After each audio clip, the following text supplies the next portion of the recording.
Welcome to another episode of At Your Doorstep, the show where we talk all things last mile delivery, gig economy, and the future of what it takes to get stuff to your doorstep.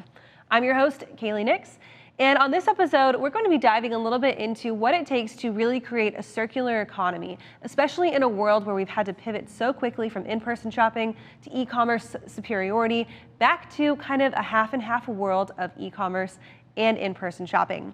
We're going to be talking to the CEO and founder of FloorFound, Chris Richter, a little bit about what it takes to make e-commerce returns both sustainable and cost-effective for companies today. With the COVID-19 pandemic, we saw, of course, that massive surge in e-commerce. But now that people are more willing and able to get back into those brick and mortar stores, how are retailers once again going to have to pivot to accommodate this new buying behavior? We've got Chris Richter from FloorFound here with us today talking a little bit about how that pivot is going to happen coming up in the next few months. Chris, thanks so much for joining us today on At Your Doorstep. Sure, it's great to be here. Thanks for having me. So you joined us on Midday Market Update a couple weeks ago. But for those who maybe didn't catch that episode, give us a little bit of a brief about what FloorFound does. Yeah, absolutely. So we're a technology company. We're based in Austin, Texas. Our focus really as a vision is to contribute to saving the planet by extending the lifespan of retail products. Specifically, the way we do that is we've built a circular commerce platform that focuses on enabling retailers in particular to take back return products or trade-in products and turn them into resale to consumers. So we have a population of consumers, modern consumers, that are very interested in resale and very interested in sustainability. And we want to help retailers lean into that opportunity and at the same time, do good by doing good. A lot of the retail, atmosphere has kind of changed during the last year to be all online all the time. But now we see restrictions easing from mask mandates, easing to people allowed back inside if they're fully vaccinated. That lets people get back inside shopping, and they might be a little bit more comfortable now or more willing to go out since they don't have to wear a mask and they can actually enjoy themselves inside retail stores. Talk to me a little bit about what you expect trends to emerge in the next few months now that people are allowed to take that shift of shopping back in store. Sure. So during the pandemic, we saw some estimates are that we saw 10 years of acceleration in terms of online adoption and shopping in these oversized categories like furniture, which, up until that point had been fledgling and sort of late to the party in terms of e-commerce. We now see that about 30% of all furniture purchases in the U.S., for example, happen online. And I think, I don't think that trend is going to reverse. I do think, certainly we're seeing folks back in stores and able to have the tactile experience of touching and feeling the furniture that they want to buy before they buy it. But the reality is that if you look at the millennial population, for example, 47% of millennials shop and buy online, and Gen Z close behind, right? And so that's just really a generational trend that's not going to change. And the reality is that the challenge is by making that easy for millennials, which is what retailers are trying to do, knowing that that's their tendency, they're creating liberal return policies. And so as more and more shopping happens online, more and more returns are going to happen. And the result of that is what we talked about in the last time around, which is in the furniture space in particular, 12 million tons of furniture every year goes into landfills, largely due to e-commerce returns. So it's a major challenge. But I think it's a major opportunity also because brands are realizing, that modern shoppers are really leaning into wanting to support these circular tactics like buying resale. And so you guys put a lot of effort into those oversized and bulkier items. And Right. In your opinion, does it kind of lie on the shoulders of the consumer to change their buying behavior to understand the sustainability impacts? Or is it more on the shoulders of the brands catering to that sustainability wants of the consumer? I think the consumer, so 80% of consumers already index themselves as being open to buying resale. So 70% of consumers say that they'll pay a premium to retailers that are showing support for eco policies and for the environment. So I think the train's already left the station for the consumer. The reality is it remains very, very challenging for oversized retailers in particular to support these programs. And, frankly, that's what we're in the thick of every day, is trying to figure out how do we make this business of picking up a return that sits in someone's home in California that was delivered in 3 parcel boxes and now is an assembled sofa or platform bed. How do we make it viable for the retailers to bring that item back, understand the condition it's in, refurb and repair it to the extent they have to, and then make it available to the customer? Well, yes, it's the right thing to do, but it's got to make economic sense. Right. And that's very hard because you just have the natural constraints of the reality of the way that the 3PL market and the freight market works today, right? And those fixed costs that we have to deal with. So like I'm picturing, me ordering a platform bed, like you said, and it being delivered in these pieces, and then me sitting down with my Allen wrench set and putting it together, and then realizing it doesn't fit my space, having to call someone and being like, hey, I need to either sell this on Facebook Marketplace, or it's going to the dump, or it's going to Goodwill. But you guys are trying to find an alternative solution for that. So as far as the actual logistics of that going, is it more of you guys schedule out the people to come pick up the item and then put it on a platform to resell it? Or is it just you guys are providing the actual software and the space for that resale to happen? So the answer is all of the above. Really, it was very important to us when we created the company that our proposition be, push a button and have this problem magically go away. And at the end of the day, on a monthly basis, you would collect revenue. And what we're learning is not only do you collect more revenue for these returns, but you actually acquire a whole new segment of customers for your new full price business. So that's really one of the most exciting things we're seeing is our brands are thinking about this as a revenue generating channel that operates beside their full price channel.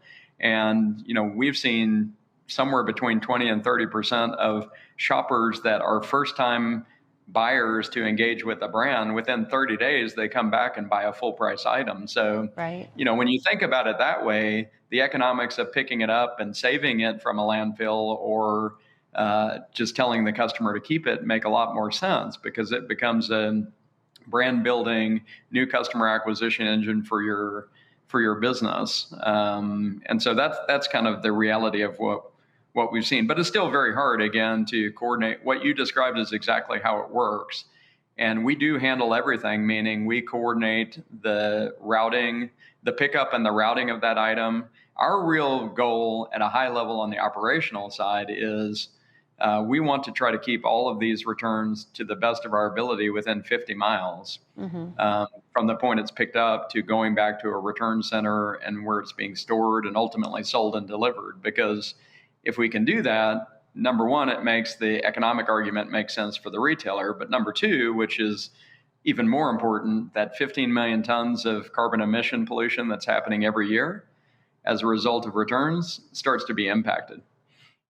And so for these companies that are buying into this program and who are really, really excited about it, does that cost mitigation come in that secondary bringing back the buyer? And so maybe it costs them a little bit to offer this return platform and offer this service, but then they see that return on investment when those customers come back and buy a full price item later on? I mean, we hope they see a return on investment with the revenue they recover as it nets out after our entire process. We're targeting about a 35% revenue recovery on the items that we manage as returns for our clients. And just to be clear too, I think returns are the here and now problem, and it's a problem that's top of mind for every retailer, certainly of oversized items, but any type of product. But there are lots of other sources that we plan of inventory that we plan to run through the same operational infrastructure. One that we've seen a lot of interest around, and IKEA as an example has already launched a program here, is take back and trade in, right? So I think that's an entirely different but similar opportunity that can run on our same infrastructure. So I mean, really, we want the economics to work on the individual return. Just based on the efficiency we're creating through our platform, which is both maximizing and optimizing the pickup and the routing of the items, but then also we're putting a lot of effort into data science around pricing and optimization of pricing of these items and leaning into demand signals for these type of products. So I think if we can get those two things right, optimization on the transportation and storage side, tied to optimization on the demand sensing and pricing side, then this can be a revenue gaining program at a net level from the beginning. My last question for you is for brands who are maybe already starting to participate in programs like this, like who is doing it right? So like Lululemon just announced their pilot program starting in, I think, 2 or 3 cities where they're going to do the same exact thing. They take back new or gently used gear, let you trade it in, get you some credit for it, and then resell it on as a used product. What other brands are starting to lean into this initiative, and who's got it right, and maybe who has a little bit further to go before they can get it right? Sure, that's a great question. I think the initial harbinger of this was Patagonia, right? So I think they were a very early advocate of the idea that we can't keep, operating at 120% resource utilization. We have to start taking back items and thinking circularly, right? So I think they were the sort of pioneer. As you move into our space, which is thinking about big and bulky items or oversized items, I think you have to think about it holistically. And I think the brand that I've seen that is thinking most holistically about this is IKEA, who's actually done a very thorough audit of all of their products, and not just, can we bring them back and resell them, but, an audit of the materials that their products are being built with, an audit of how modular they are. Can you bring them back into workshops and refurb and repair them? I mean, they have a goal of being completely circular by 2030. So I would say they really are leading the way in this area in the oversized space. But the good news is we are talking to a lot of major brands that want to follow suit. I mean, we have definitely seen a big shift year over year in how much interest and focus there is on this topic. And I think you'll see a number of large, impressive brands jump in.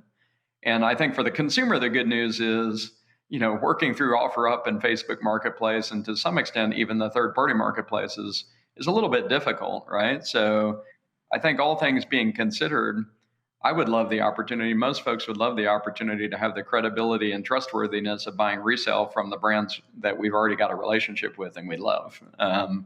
So that's what we believe is the future. 100%. You hit the nail on the head. If people want to learn a little bit more about FloorFound, where should they go?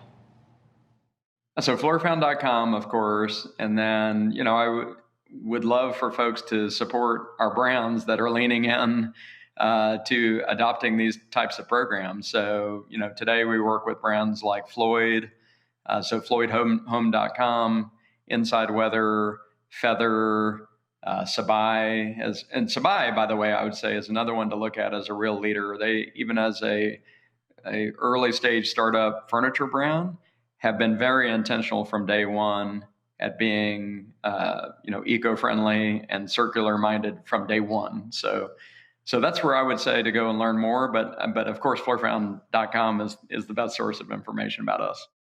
Awesome, Chris. Thank you so much again for joining us today on At Your Doorstep, and we'll talk to you soon. Yeah, thanks so much for having me. Bye. Here are some of the top stories right now on modernshipper.com. We've talked a lot about employment shortages across the industry, and it's not just truck drivers who are in short supply. Gig workers such as Uber drivers, Lyft drivers, and Uber Eats drivers are also in high demand but short supply to fill those driver seats. And some people are taking to social media to voice their frustrations for long wait times and long pickup times as well. The rideshare service Lyft saw almost 1 million more active riders in the first quarter of 2021 than they did in the last half of 2020, but there are not enough drivers to make those rides quick and efficient. Rideshare blogger Henry Campbell cites high gas prices, PPP loans, continued unemployment benefits, and lingering COVID concerns as reasons keeping drivers off the road. Also up on modernshipper.com is a story about how one of America's biggest retailers, Walmart, is rolling out their own branded electric vehicles for last mile delivery. Mark Solomon reports that the service is being piloted in Walmart's hometown of Bentonville, Arkansas, as well as in the neighboring town of Rogers, and it's been running since January of this year. The electric van service is part of Walmart's last mile delivery strategy that is aiming to expand its service of deliverable goods from Walmart stores to your doorstep and even into fridge strategies. You can find all of these stories and more on modernshipper.com as well as on FreightWaves.com. Make sure that you're catching At Your Doorstep every Tuesday at 2 in the afternoon. You can also listen everywhere you get your podcasts. Feel free to connect with me on LinkedIn and on Twitter at Kaylee Nix WX, and we'll see you next week.